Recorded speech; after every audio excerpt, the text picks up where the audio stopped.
Okay, today's January 11th, 2019, and I need to go put up reels for group 2 and group 3 for in the morning. And so this is going to be a little bit of a grazing video, and this is group 4 right here. Figured I'd use them as a backdrop. But this dairy was started in 1982 by my dad and my grandfather, and from 82 to 2010, 2011, it was what you would call like a semi-confinement grazing dairy. So we had 4 fields that were 25 acres apiece that the cows would stay in 24/7. We had feed troughs in there. We had hay rings. We'd put out hay, and they would always get 100% of their TMR. We had about I'd say 100 acres behind those 4 fields, in 2 different fields that we would plow, broadcast seed, run a little finishing disc over it to cover up the seed, and grow our winter pasture. And then so we had 2 fields, so we could let a group out on each side, 2 groups at a time. We would let them out, and they would graze the whole entire field for about an hour or 2, and then we'd go get them off, and then let the other 2 groups out. Same thing, go get them off in an hour or 2 later. And we did that all along. And then after 2009, which, I mean, 2009 doesn't need any explanation other than it was the worst time ever.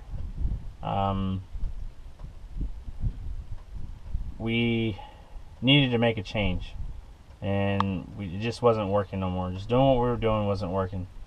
So in 2010 or 2011, we switched to changed everything up, put in lanes, and now we're up to about 60 different fields that are 5 or 6 acres apiece.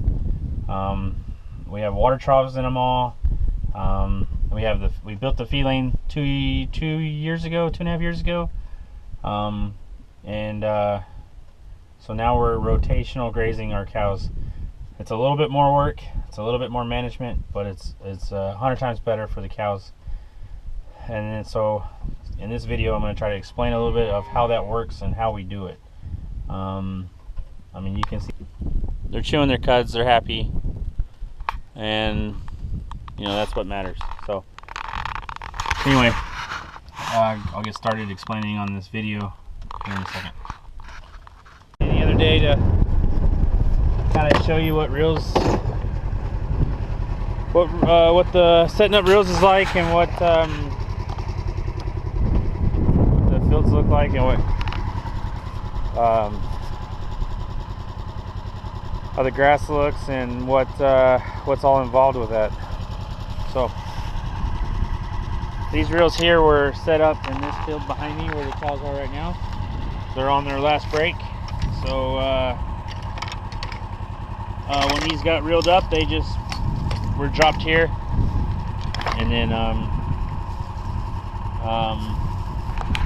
when I come set up a new field, they're just sitting here waiting for me. So anyway,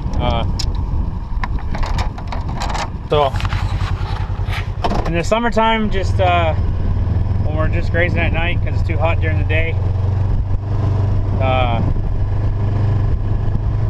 just, you know, whoever's working the feed lane usually sets up the reels.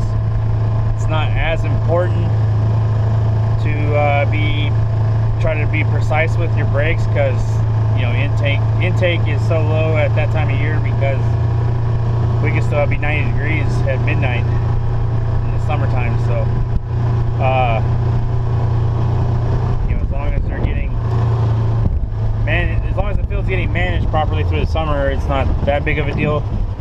But through the winter, you know, you get some guy out here that doesn't really care or doesn't understand, and then he gives them a big huge break, and then 2 little small breaks. Well, you know, that kind of screws things up. I want even breaks all the way across every day, and then that way when I feed the cows, I know what the grass looks, or you know, how much grass there is, how much they're going to eat, and then that way it's always consistent for the cow. You know, if you came out here and just set up some reels and kind of set them up random, and you had a bigger field or a bigger break, then 2 smaller breaks, or 2 big breaks and a little bitty break, or whatever may be the case, then that's not very consistent for the cows, because they're going to get a lot more grass one day and a lot more grass the second day, and the third day they're not going to get as much.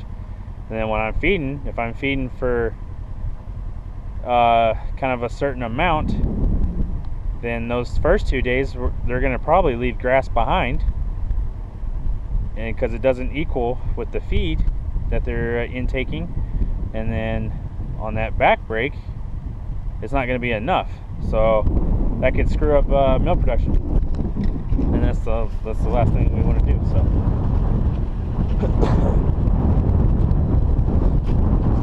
the TMR and the grass kind of go hand in hand for us. You know, we're gonna feed them X amount of TMR for the amount of grass that they have. You know, when we're grazing 24 hours and we're getting, you know, close to 24 pounds of dry matter of grass, you know, we're gonna cut the TMR down probably 70%. You know, we'll be feeding 70%, somewhere in that range, 70, 75. Right now we're getting about 10 pounds of dry matter of grass a day. So and only grazing 12 hours right now. So that I mean, you're looking somewhere between 90 and 95% of the TMR being fed right now. And then I also, since in the morning feeding, I feed probably 7 or 8% less than I do at night. And then at the night feeding, they get more feed because they're going back to their sacrifice fields, and then they can you know, they're not going to go graze, so give them more feed then than I do in the morning. That way they're a little more hungrier, and then at night they're a little more satisfied. I don't know if what the wild hog population or whatever in the US is now, where you know, there's Texas is like, we got wild hogs like crazy. I know they haven't really gone north. I think they're in Oklahoma. I don't know if they've made it to Kansas. I know they're in Louisiana and kind of southeast. I know they're in California, but we have a lot of wild hogs here, and have probably for 20 years. It doesn't matter. The more you kill, you may get more hogs you kill, you may get a small break. What I mean is, like, you may go a month or two without seeing a whole lot of sign, but eventually they come back, and this is what they do. You can see where they, you know, they stood in here and they rooted this up, flipped it all over. You can see, I mean, this is, see the tracks, hog tracks right there, right there. You know, this is the Tifton 85. You know, they flipped it over and ate some of the roots off. So you can imagine if during the summer, if we're gonna cut hay out here and you're driving along and you hit that, yeah, it's not much fun. You can see over here where they, I mean, that spot right there should look like this here because of the hogs. Yeah, it's a never-ending battle with hogs. You can see right here, you can see their tracks where they were running across this field. So I mean, that's probably a group of 30 or 40 of them, I would guess. But yeah, they're bad here in Texas. It's just something we have to deal with. Okay, back to the grazing. I usually use the T-post to gauge my how big my break's gonna be. So I'll probably hang it on this T-post, and then I got 2 more T-posts there, and then I can go that way. They'll have 2 T-posts, and then I'll hang another reel going that way. And then this field hasn't been grazed yet. We've been grazing for about 4 weeks now. We are closing in on finishing our first round. If I remember right, this is the last field for group 2, and then they'll start over on the second round. And what I mean is, by round, what I mean is each group of cows is given a allotted amount of pastures. With the amount of pastures that we have and what's being sacrificed and all that stuff, we have, each group's got about 10 fields, and normally they can get 3 breaks out of 1 field. So like group 1 and group 2, you know, they stay around the 180 cows in those 2 groups. So each field they've been getting 3 breaks, and so if they completed a round, that'd be 30 days. So in 4 days, it'll be 30 days since they went into the first field. So it's almost 30 days since we started grazing.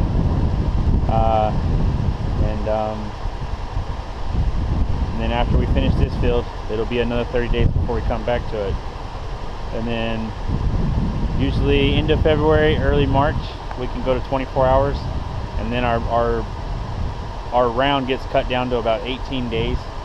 And that's where we usually stay until summer. And then once our Tifton 85 comes in and through the summer, the way Tifton 85 grows, we're on like a 12-day round. So then we're only grazing 12 hours a day at night. So you're looking at three fields per group, and then we cut surplus hay off the rest of it. But this field, I mean, I have a plate meter, but I don't really use it a whole lot. Just when I start questioning what I'm thinking. And if I had to guess, this is like 2,600 pounds of dry matter per acre in here. They're gonna get like a 2-acre break. So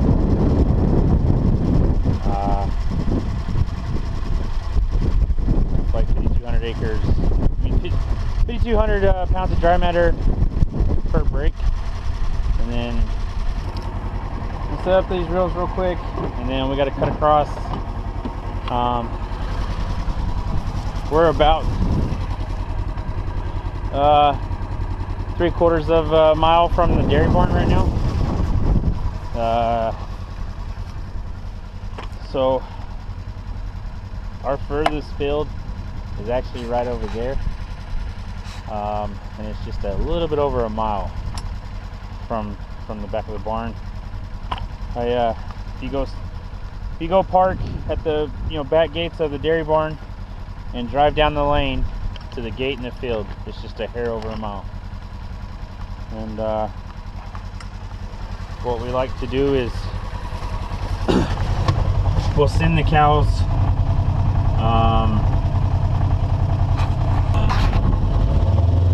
what we like to do is send the cows, like if the cows get sent to a pasture that's far away, one of the further fields away, that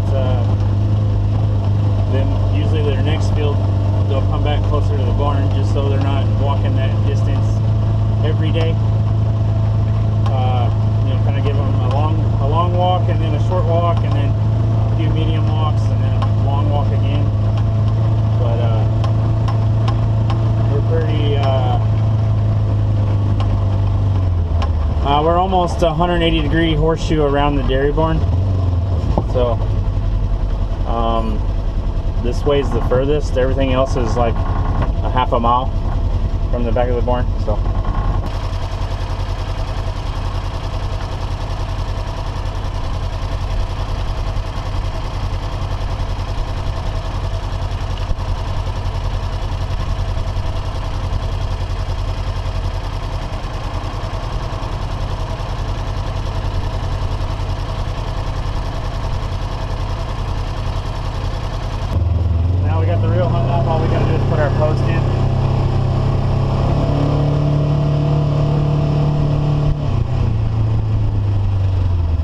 fence is hot.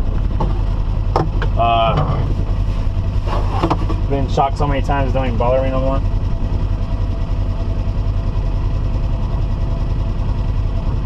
actually a little weak. 3.7. There's got to be something on the fence, but we'll worry about it later. So this is just a fiberglass post with a plastic insulator on it.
Better and better as we're grazing, as long as we do it right.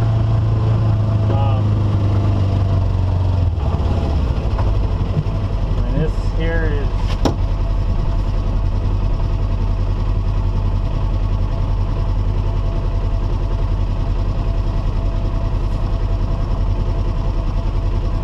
what is that? 10 inches down to the root, or not to the root, to the crown.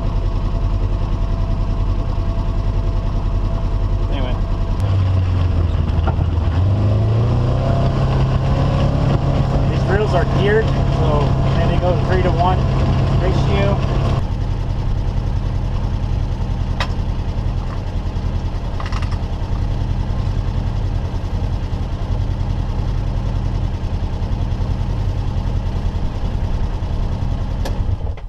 Now this field next to us, this field over here looked just like this field.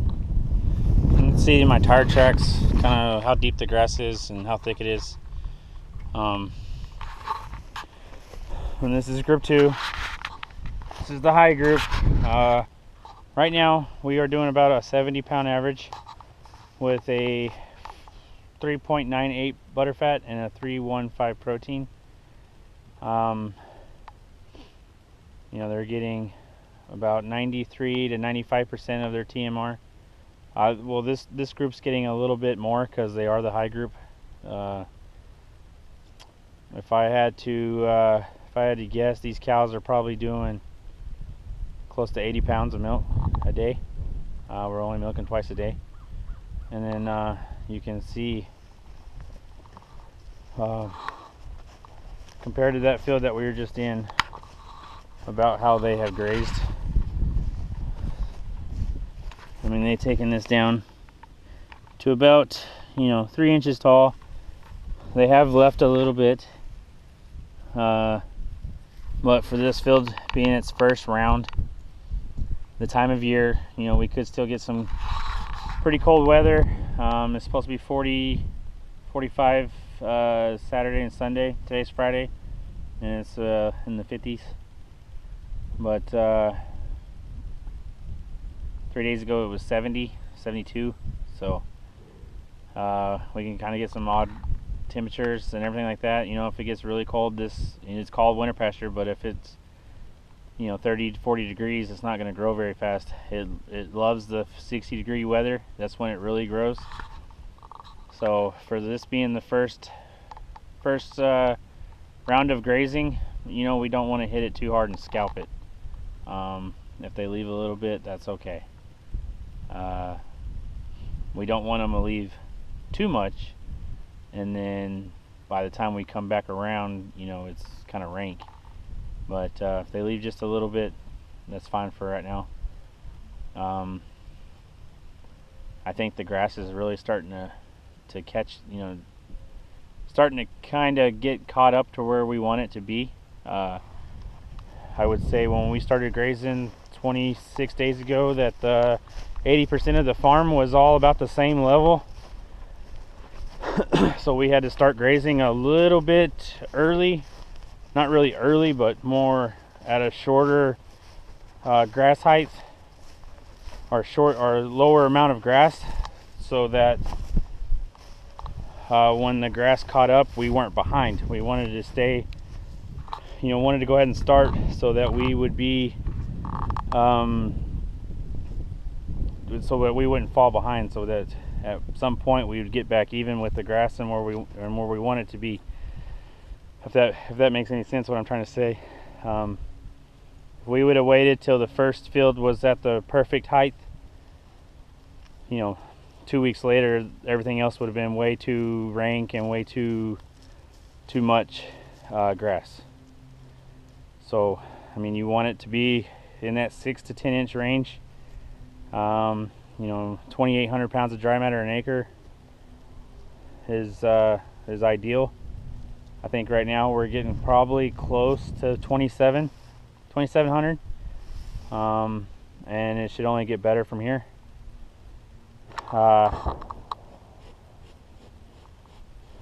This is Texas, so a couple gunshots. Anyway, but more than a couple. But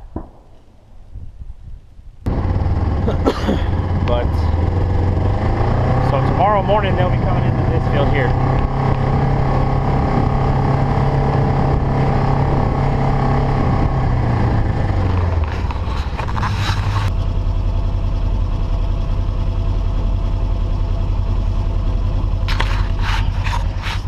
There's more hog damage in a different field.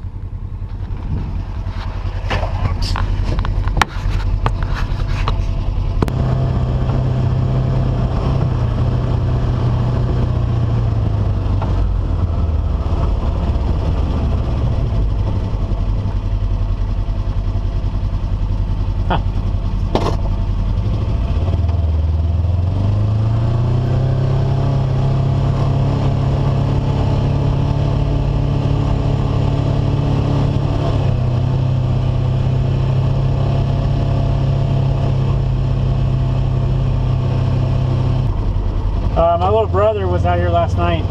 He was working the feline, and he said he shot 3 hogs.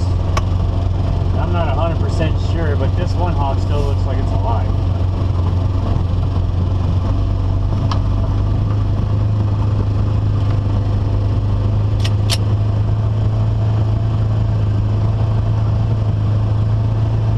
Okay, this may turn into a different story now. Oh yeah, it's still alive. Okay, let me put my hoodie up because I don't have any earplugs and I'm already going deaf.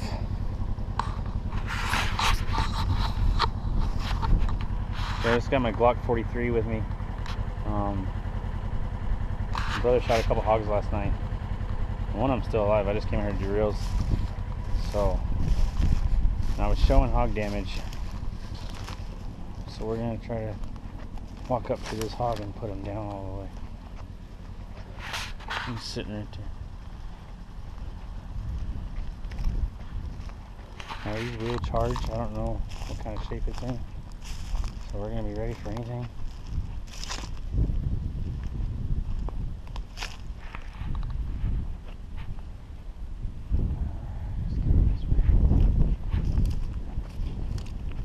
Oh yeah. Oh shit.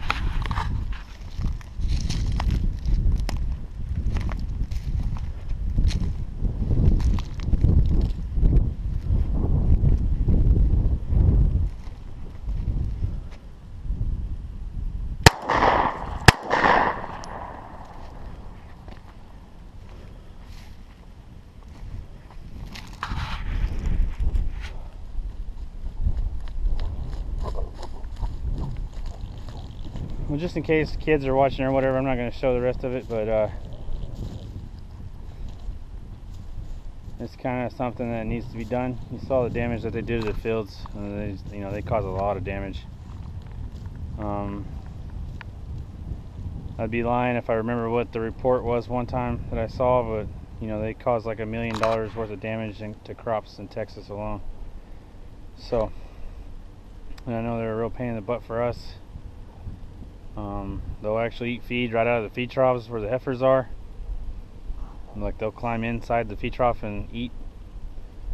And they, you know, you saw them big holes in the field. But anyway, so that's done.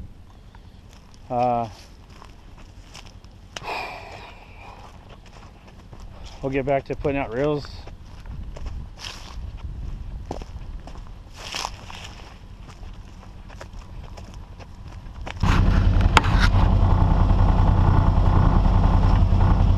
I noticed that I was holding the camera with one hand and the pistol with the other. We are in Texas.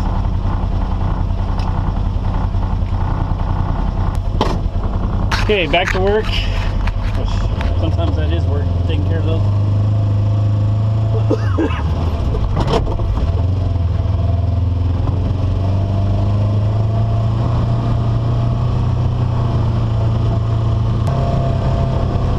Do I believe that that hog was about to charge me?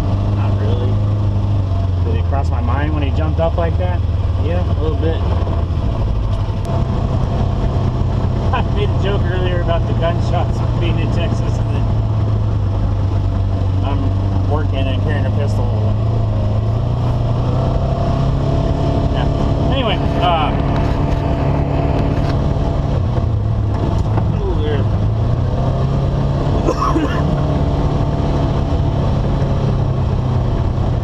it's kind of the same thing for this little group. They're just going to the field above where they are right now. These are the new land fields that we call the new land that we cleared a year and a half ago. They're just not as, the fertility is not there as well as these original milk cow fields. So they did graze this one a little bit hard, but I think from what it looks like from here, I mean, it looks fine. There's just not near as much grass standing.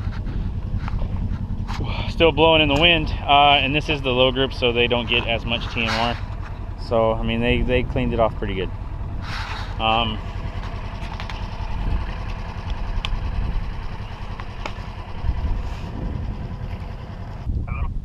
Yeah, did you know that you broke the fence in the back of 52 last night? No, I didn't.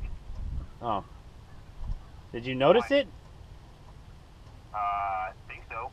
Well, yeah, there's. I thought maybe you were just putting out for some reason. Yeah, there's four-wheeler tracks on the other side of the fence. Oh, I did that this morning when I drove out there to look at the hog. Well, why didn't you say something? I don't know. Well, I'm pretty sure you shot the fence. Really? Yeah, it looks like a bullet hit it. Looks like the bullet hit the wire, and then I found one of your hogs still alive. Yeah, I know. I shot it right in the scalp. Oh, well, anyway, I put it down for you. I felt really bad. I know. Okay, well, you know, I'm out here taking care of all your dirty work, finishing off wild hogs for you, and now I got to fix the fence for you. Oh, thanks. I appreciate it. Uh-huh. Okay, bye.